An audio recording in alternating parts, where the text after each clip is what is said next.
Okay, now as I said that we have taken an input from Rhino, fed it into Grasshopper, which gives us some output. You'll see that these output, all this, all these members, except the origin surface, this is all imaginary, which means they are just imaginary. They've been developed in Grasshopper. And if you go on the right side, skip all of this, and right side here, there are three components, diagonals, lower layer, and upper layer. If I click on diagonals, this pipe, you will see the diagonal being selected, lower layer has been selected, and the upper layer being selected. Now I can't select except the original script, sorry, the original surface in Grasshopper, because the other things are just imaginary. Now how do I get them to be selected and changed in Grasshopper, or sorry, in Rhino? What I'm going to do is I'm going to right click on the output side, which is pipe, and or you can just bake the entire component. I right click and do this thing called baking. Baking makes those geometries which are imaginary, they make it real in Rhino, so that you can select them, you can move them. So I'll click bake, and it asks you to keep in a different which layer do you want to keep it in. I'm going to put it in default layer, but this is very, very important. You don't want all of these to be individual. There's so many members, so I'm going to be putting yes.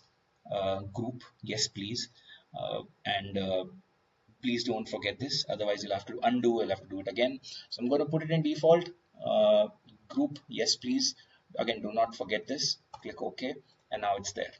Okay, similarly, I'm going to right click on the pipe component for lower layer, bake, group, yes please, leave it as it is, click OK. And then here, right click, bake, leave it as it is, default, and group, yes please.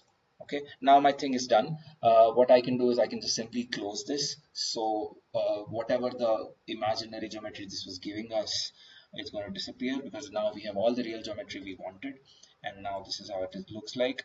Now I can select this, and I can make a copy. Simple way to make a copy using Gumball is this arrow, and I'm going to hold Alt and move it here.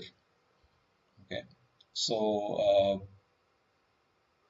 it's going to make a copy. Why am I making a copy? Is to be able to sort of have an exploded view. So I can select this, and the gumball is on. I can move it above. Then I can select this upper layer, move it a little bit, and then make this a little bit.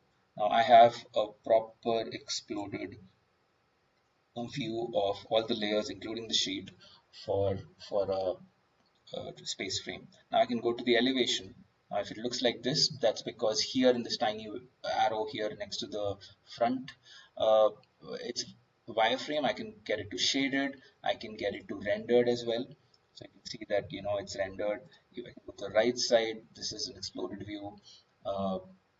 I can go to the again rendered and have these all exploded views, or even go to the shaded view.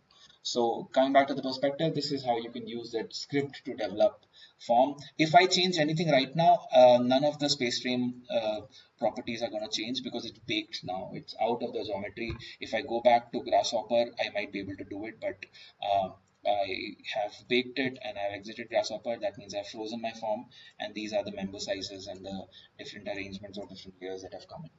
So hope that helps. This should really help you to get various freeform, but I would say subtly freeform Grasshopper space frames very easily in Rhino.